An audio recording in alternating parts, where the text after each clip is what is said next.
File دیکھنے کے بعد روزینہ نے بے اختیار کہا، آپ نہیں، سب یہی کہتے ہیں۔ وہ ہنسا۔ روزینہ کے پاس خاموشی کے سوا اب کوئی چارہ نہیں رہ گیا تھا۔ پھر تقریباً 1.5 گھنٹے کے انتظار کے بعد فراب کا نام پکارا گیا تو وہ اپنی جگہ سے اٹھا اور اس کمرے کی جانب بڑھ گیا جس کے باہر مسز افتخار نام کی نیم پلیٹ لگی ہوئی تھی۔ روزینہ کا اس سے پہلے انٹرویو ہو چکا تھا۔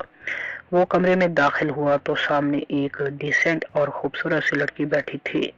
وہ حیران ہوا کیونکہ وہ اپنے ذہن میں مسز افتخار کا خاکہ ایک ڈھلتی ہوئی عمر کی بھاری بھرکم عورت کے روپ میں سکین کیے ہوئے تھا۔ اس لڑکی کے بائیں جانب ٹیبل کی سائڈ پر بڑی کرسی پر ایک 45 سالہ قدرے بھاری جسامت کا ایک شخص بیٹھا تھا۔ وہ لڑکی اور شخص گہری نظروں سے فراب کا جائزہ لینے لگے، جیسے اسے اپنی نظروں سے پزل کرنا چاہ رہے ہوں۔ وہ ان کی نظروں سے بے نیاز اس لڑکی کے سامنے پڑی خالی کرسیوں میں سے ایک پر جا بیٹھا۔ میں نے مسٹر آپ کو بیٹھنے کے لیے نہیں کہا، لڑکی نے قدرے سرد لہجے میں کہا۔ تو کہنا چاہیے تھا، یہ آپ کی مسٹیک ہے، میری نہیں، وہ سکون سے بولا۔ آپ ذرا ایکسپلین کریں گے میری مسٹیک کو؟ لڑکی نے طنزیہ لہجے میں کہا۔ میں نے 30 سیکنڈ انتظار کیا کہ آپ دونوں میں سے کوئی مجھے بیٹھنے کے لیے کہے گا، لیکن نہیں کہا گیا تو میں خود ہی بیٹھ گیا، وہ بدستور سابقہ لہجے میں بولا۔ آپ سے پہلے میں نے تقریباً 50 کینڈیڈیٹس کا انٹرویو کیا، ان میں سے کسی نے بھی ایسی بدتمیزی نہیں کی، لڑکی نے کرکرے لہجے میں کہا۔ اگر میں 51 کے بجائے آپ کے کمرے میں آنے والا نمبر 1 کینڈیڈیٹ ہوتا تو یقیناً آپ کے 25 منٹ بچ جاتے، اور 25 منٹس کی مالیت کروڑوں ڈالر سے بھی زیادہ ہے، اس نے برجستہ جواب دیا۔ لڑکی کے قریب بیٹھا شخص مسکرا دیا۔ کیا آپ کا پہیلیوں کی زبان میں گفتگو کرنا ضروری ہے؟ لڑکی نے جھلائے لہجے میں کہا۔ اس میں پہیلی والی تو کوئی بات نہیں، خیر آسان زبان میں یوں کہہ لیں کہ 50 کینڈیڈیٹس کو آپ نے سٹ کہنے میں کم از کم 30 سیکنڈ تاخیر کا مظاہرہ کیا، اس طرح آپ نے 1500 سیکنڈ یعنی 25 منٹ ضائع کیے، وہ مسکراتے ہوئے بولا۔ اپنی فائل دیجیے مجھے، لڑکی نے امپریسڈ لہجے میں کہا۔ آپ کی کوالیفیکیشن تو ثانوی سی ہے، لڑکی نے فائل دیکھنے کے بعد منہ بسوڑتے ہوئے کہا۔ جاب ڈگری سے نہیں، صلاحیت سے کی جاتی ہے میڈم، یا یوں کہہ لیں جاب ڈگری کی محتاج نہیں ہوتی، اس کا اطمینان دیدنی تھا۔ یہ آپ کیسے کہہ سکتے ہیں؟ لڑکی نے الجھن بھرے لہجے میں کہا۔ آپ کی کوالیفیکیشن کیا ہے میڈم؟ اس نے لڑکی کی آنکھوں میں دیکھتے ہوئے پوچھا۔ لڑکی اس کے اعتماد سے پوچھے گئے اس سوال پر ہڑبڑا گئی، اسے بالکل بھی امید نہیں تھی کہ سامنے موجود نوجوان اس کا انٹرویو لینے لگے گا۔ پھر وہ سنبھلے لہجے میں بولی، M.Com and MBA from London university. اور سر آپ کی کوالیفیکیشن؟ فراب نے بھاری بھرکم آدمی سے پوچھا۔ M.Phil MBA and PhD in finance, اس شخص نے جواب دیا۔ اس لحاظ سے میڈم ان صاحب کو آپ کی سیٹ پر ہونا چاہیے، اس نے مسکراتے ہوئے کہا تو لڑکی واقعی لاجواب ہو گئی۔ آپ کے پاس تو تجربہ بھی نہیں ہے جاب کا، لڑکی نے ایک اور عذر پیش کیا۔ میری اس خامی کو تو آپ ہی دور کر سکتی ہیں، میں نہیں، اس نے پرسکون مسکراہٹ کے ساتھ کہا۔ کیا مطلب؟ لڑکی نے حیرت سے پوچھا۔ مطلب کہ آپ مجھے جاب پر رکھ لیجئے اور پھر چند ماہ بعد نکال باہر کیجیے گا، اس طرح میں کہہ سکوں گا کہ میرے پاس جاب کا تجربہ ہے، وہ لڑکی کی آنکھوں میں دیکھتے ہوئے بولا۔ لڑکی اب اس سے نظریں چرانے لگی تھی، جس کا مطلب تھا کہ وہ فراب کے حواس پر حاوی ہونے کی کوشش ترک کر چکی ہے، ورنہ تو وہ اپنی پرسنالٹی اور سرد نظروں سے اپنے مقابل کو چند لمحوں میں ہی پزل کر کے رکھ دیتی تھی۔ مسٹر، آپ کی ثانوی کوالیفیکیشن اور نا تجربے کاری کی بنا پر ہماری طرف سے معذرت۔ لڑکی نے فائل اس کی طرف بڑھاتے ہوئے کہا۔ نو پرابلم میڈم، اسے میں آپ کی بدقسمتی کہوں گا، وہ فائل پکڑتے ہوئے بولا۔ ہماری بدقسمتی کیوں؟ لڑکی نے حیرت سے پوچھا۔ وہ اس لیے کہ آپ ایک قابل بندے کی قابلیت سے استفادہ نہیں حاصل کر سکیں، وہ شکوہ کناں لہجے میں گویا ہوا۔ آپ باہر موجود بڑی بڑی ڈگریاں رکھنے والے نوجوانوں سے خود کو زیادہ قابل سمجھتے ہیں؟ لڑکی نے طنزیہ اور کاردار لہجے میں پوچھا۔ آپ میری قابلیت کو ان سے کم بھی کیوں کر قرار دے سکتی ہیں؟ وہ مسکراتے ہوئے تحمل بھرے لہجے میں بولا۔ Because they are all hard workers. اپنی دن رات کی محنت سے انہوں نے اپنی قابلیت ثابت کرتے ہوئے بڑی بڑی ڈگریاں حاصل کی ہیں۔ لڑکی نے اس کے سکون بھرے لہجے سے زچ ہوتے ہوئے کہا۔ اٹس مینس کہ آپ کے نزدیک ہارڈ ورکر اور سمارٹ ورکر میں کوئی فرق نہیں، وہ مسکرایا۔ آپ کا ہر جواب سوال پر مبنی کیوں ہوتا ہے؟ لڑکی نے جھلائی لہجے میں کہا۔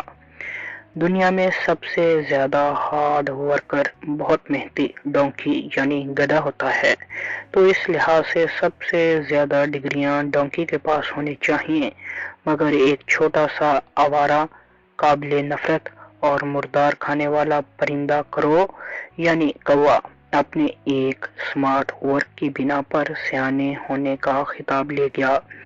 ڈونکی کو اتنا محنتی ہونے کے باوجود بھی گدھا ہی کہا جاتا ہے، جبکہ تھرسٹی کرو کی سٹوری چھوٹے چھوٹے بچوں کو بھی کوے کے سیانے ہونے کا پتہ دیتی ہے۔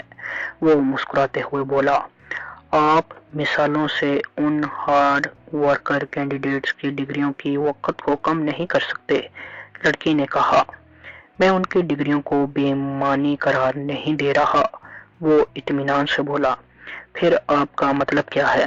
لڑکی نے الجھے لہجے میں پوچھا۔ کچھ لوگ اپنے سمارٹ ورک سے خود کو ہارڈ ورکر ثابت کر دیتے ہیں، اس نے زیر لب مسکراتے ہوئے کہا۔ پھر پہلی؟ لڑکی کرسی کے پشت سے سر ٹکاتے ہوئے کہہ گئی۔ نعیم صاحب، آپ بات کیجیے، لڑکی نے بھاری بھرکم شخص سے کہا۔ مسٹر، آپ مثال سے سمجھائیں گے؟ نعیم صاحب نے کہا۔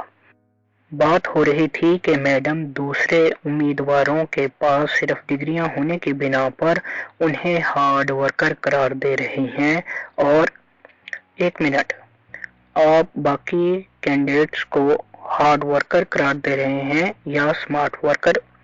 لڑکی نے اسے ٹوکتے ہوئے چونک کر پوچھا۔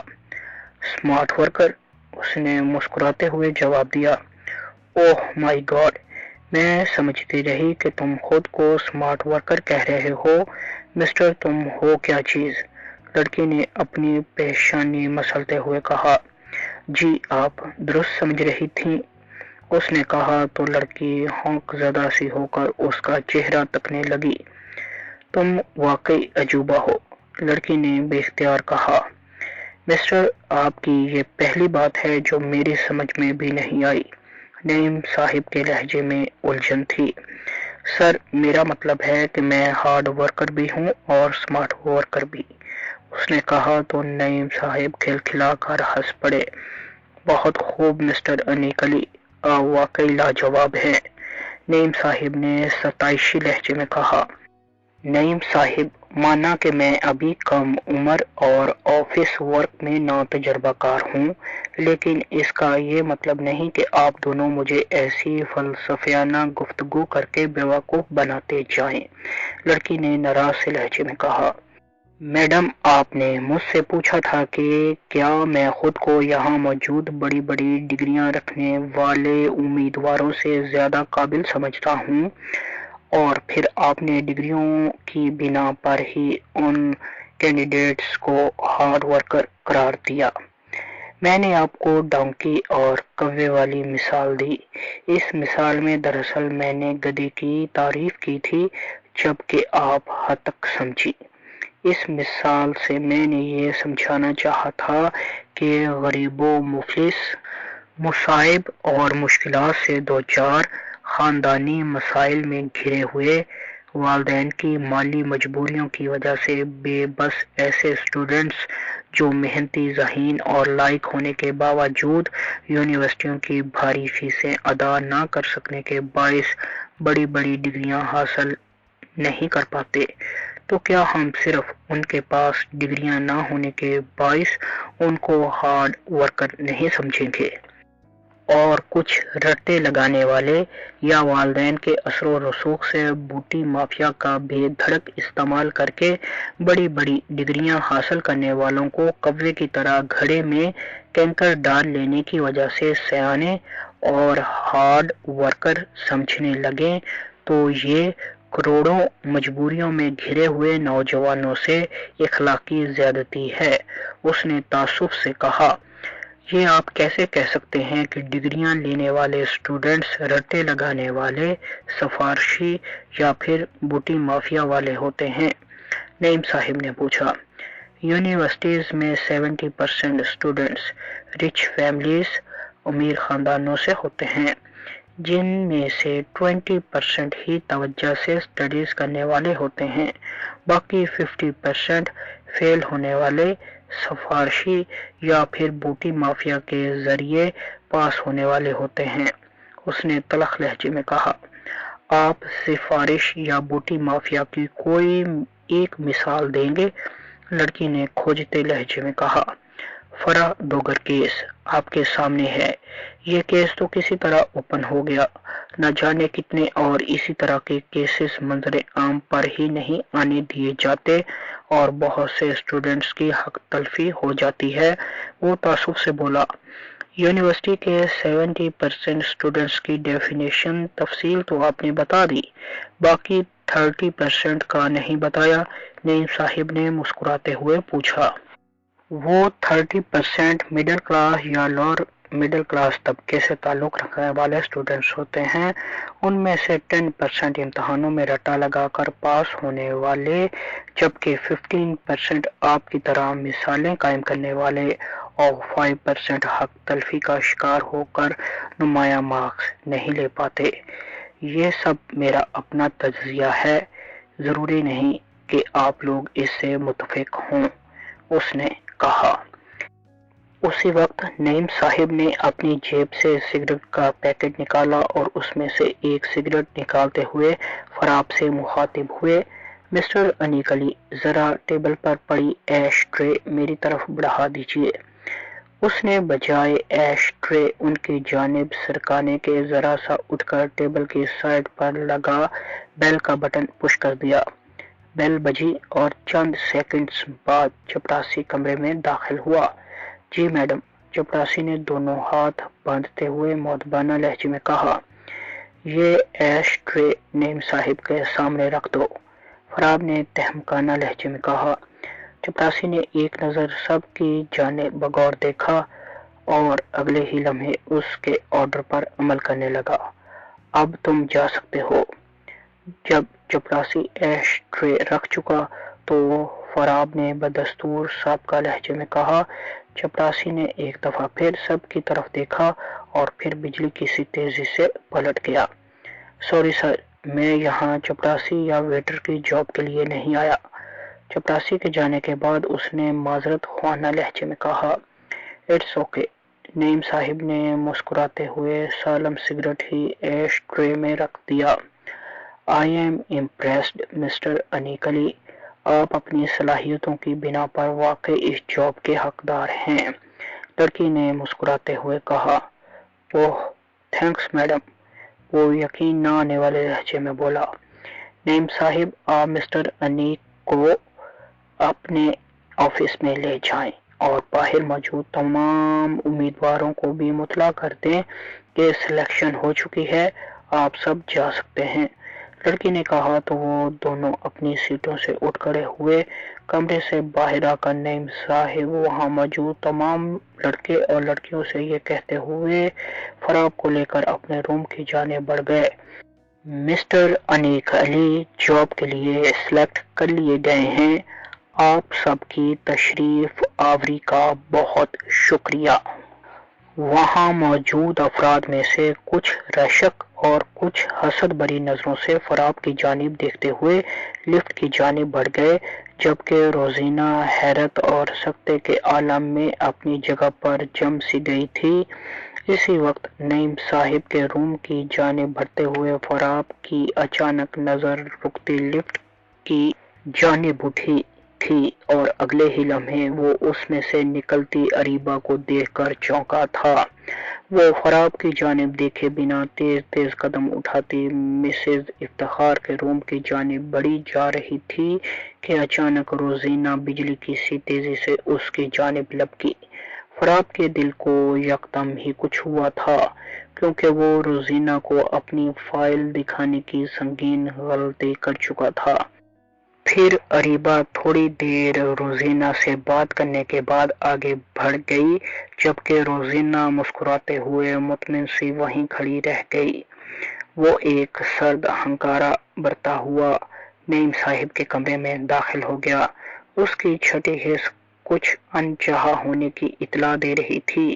وہ اور نعیم صاحب کچھ اہم معاملات طے کر رہے تھے کہ اچانک پاس پڑے فون کی گھنٹی بجی۔ یس میڈم، نعیم صاحب نے ریسیور اٹھا کر کان سے لگاتے ہوئے کہا۔ اوکے میڈم، میں ابھی آیا، نعیم صاحب نے دوسری طرف سے بات سننے کے بعد کہا اور ریسیور رکھ دیا۔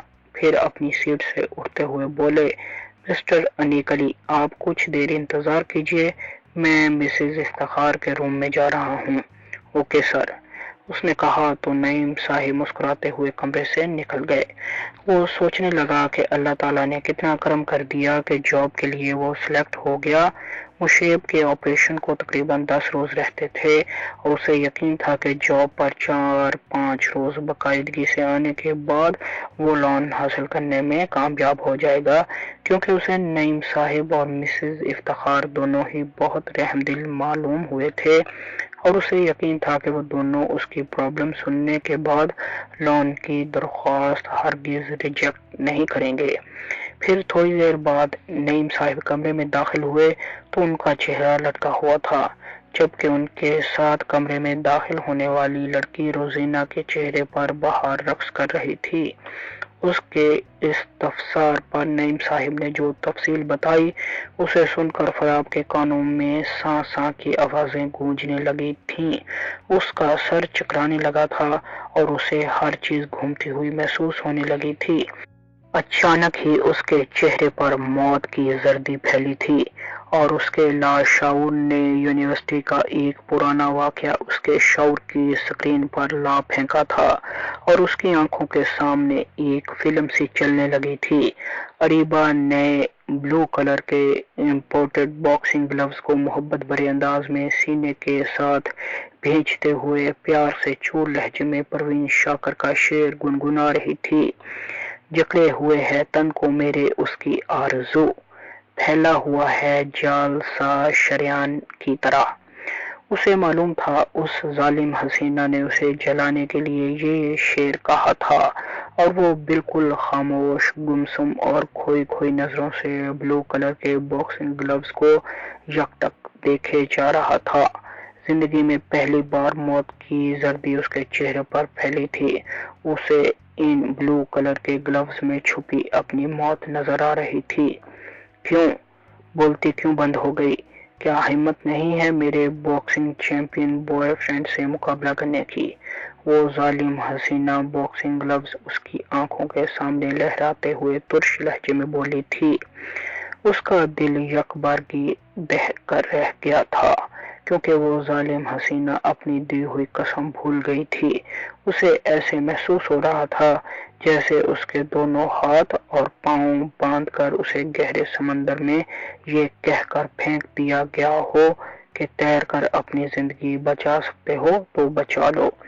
اور آج اتنے عرصے بعد بھی وہ ظالم حسینہ اپنی قسم بھولی ہوئی تھی، اور کل حنان کے انفٹ ہونے کے باعث ضماد فائنل کے لیے کوالیفائی کر گیا تھا، اور ضماد اریبہ کی طرف سے دیے گئے وہی بلو کلر کے امپورٹڈ باکسنگ گلوز پہنے اسے چیلنج بھری نظروں سے دیکھ رہا تھا اور اپنے تمام سابقہ حساب چکتا کرنے کی وارننگ دے رہا تھا۔ مسٹر انیکلی، آپ کیا سوچنے لگے؟ نعیم صاحب نے اسے گمسم دیکھ کر پوچھا۔ سوچ رہا ہوں آپ لوگوں نے بھی قابلیت کی بجائے سفارش کو ترجیح دی۔ وہ چونکتے ہوئے چوٹدار لہجے میں بولا۔ آئی ایم سوری مسٹر انیک، ہم میڈم اریبہ کی بات کو ٹال نہیں سکتے، نعیم صاحب نے نادم لہجے میں کہا۔ آپ نے میڈم اریبہ کو میرا نام بتایا تھا؟ اس نے کسی خیال کے تحت پوچھا۔ جی بتایا تھا، مگر وہ درمیان میں ہی لاپرواہانہ انداز میں ٹوکتے ہوئے بولی تھی کہ اس شخص کو چھوڑو اور یہ جاب روزینہ کو دے دو۔ نعیم صاحب نے جواب دیا۔ فراب صاحب آپ پلیز مائنڈ مت کیجیے، میرے والد کی بیماری کے باعث ہمارے گھر میں فاقوں کی نوبت آ گئی ہے۔ مجھے جاب کی اشد ضرورت تھی، اس لیے میں نے میڈم اریبہ سے سفارش کروائی، روزینہ نے ملتجی لہجے میں کہا۔ مس روزینہ، مجھے آپ سے شکوہ نہیں، آپ اگر میڈم اریبہ کو سفارش کے لیے نہ بھی کہتی تو وہ میرا نام معلوم ہوتے ہی ذاتی دشمنی کی بنا پر پھر بھی ایسا ہی کرتی، وہ زخم خوردہ لہجے میں بولا۔ نعیم صاحب اور روزینہ دونوں چونکے، مگر وہ دونوں کچھ کہنے کے لیے الفاظ ڈھونڈ ہی رہے تھے کہ فراب بفرے ہوئے انداز میں کرسی سے اٹھا اور یہ الفاظ بڑبڑاتا ہوا ٹیبل پر سے اپنی فائل اٹھا کر کمرے سے نکل گیا۔ آج آخری بار اس گھمنڈی لڑکی سے دو ٹوک بات ہو ہی جائے۔ اسے یہ بات کل ہی معلوم ہوئی تھی کہ فیاض نیشنل باکسنگ چیمپئن شپ اریبہ کے والد فیاض احمد کے مالی تعاون سے ہو رہی ہے اور فائنل مقابلے میں تقسیم انعامات کی تقریب میں اریبہ فیاض مہمان خصوصی کے طور پر تشریف لا رہی ہے۔ اس کے ذہن میں فوراً یہ بات آئی کہ اریبہ کو یہ معلوم ہو گیا ہوگا کہ فائنل میں ضماد کا مقابل میں ہوں، تو مجھ سے نفرت کی بنا پر اس نے غصے سے کئی پیچ و تاب کھائے ہوں گے اور پھر یہاں آنے کے بعد مسز افتخار کی زبان سے میرا نام سنتے ہی اسے بدلہ لینے کا موقع مل گیا۔ کتنی ظالم ہو تم اریبہ فیاض! وہ یہی سب سوچتا غصے سے بھرا ہوا مسز افتخار کے روم کی طرف بڑھا جا رہا تھا۔ کمرے کے باہر موجود چپراسی نے اسے روکنے کی کوشش کی تو اس نے چپراسی کو ایک چھوٹے بچے کی مانند اٹھا کر کرسی پر پٹک دیا تھا۔ چپراسی کی حیرت سے سیٹی گم ہو گئی تھی۔ وہ دھماکے سے دروازہ کھولتے ہوئے کمرے میں داخل ہو گیا تو چپراسی ہوش میں آتے ہوئے اس کے پیچھے لپکا تھا۔ مسز افتخار نے چپراسی کو واپس بھیج دیا تھا۔ مسٹر انیک، یہ کیا حرکت ہے؟ مسز افتخار نے ترش لہجے میں پوچھا تھا۔ مسز افتخار آپ پلیز خاموش رہیے، مجھے ان محترمہ سے بات کرنے دیجیے، وہ نہایت خشک اور سپاٹ لہجے میں بولا تھا۔ کیا سمجھتی ہو تم اپنے آپ کو؟ پھر وہ اریبہ کے سامنے ٹیبل پر گھونسا رسید کرتے ہوئے غرایا تھا۔ وہ سہم گئی تھی، مگر وہ اس پر ترس کھانے کو تیار نہیں تھا، اس لیے خشک لہجے میں کہنے لگا۔ میں سمجھتا تھا کہ وقت گزرنے کے ساتھ دلوں سے نفرت مٹ جاتی ہے، یہ محبت کی طرح سدا دل میں بسی نہیں رہتی، مگر تم نے میری اس سوچ کو غلط ثابت کر دیا اور مجھ سے نفرت کو اپنے دل میں محبت کی طرح پروان چڑھایا۔ گزرتے وقت سے اس کی خوب آبیاری کرتے ہوئے اسے تناور درخت بنا ڈالا اور اب مجھ سے نفرت کے اس شجر کی جڑیں تمہارے خون میں سرایت کرتے ہوئے تمہاری رگوں میں پھیل گئی ہیں۔ تم ایک انا پرست، مغرور، گھمنڈی، ضدی اور خود ستائشی کا شکار ایک ظالم لڑکی ہو۔ تم نے ہمیشہ میری زندگی کو کٹھن ہی بنایا ہے اور آج تو مجھ سے یہ جاب چھین کر تم نے اپنی دشمنی کی انتہا کرتے ہوئے مجھے کہیں کا نہیں چھوڑا۔ اپنی ذات پر میں تمہارے تمام ستم ہنس کر سہتا رہا، لیکن آج تم نے ایک معصوم جان پر ظلم کیا ہے۔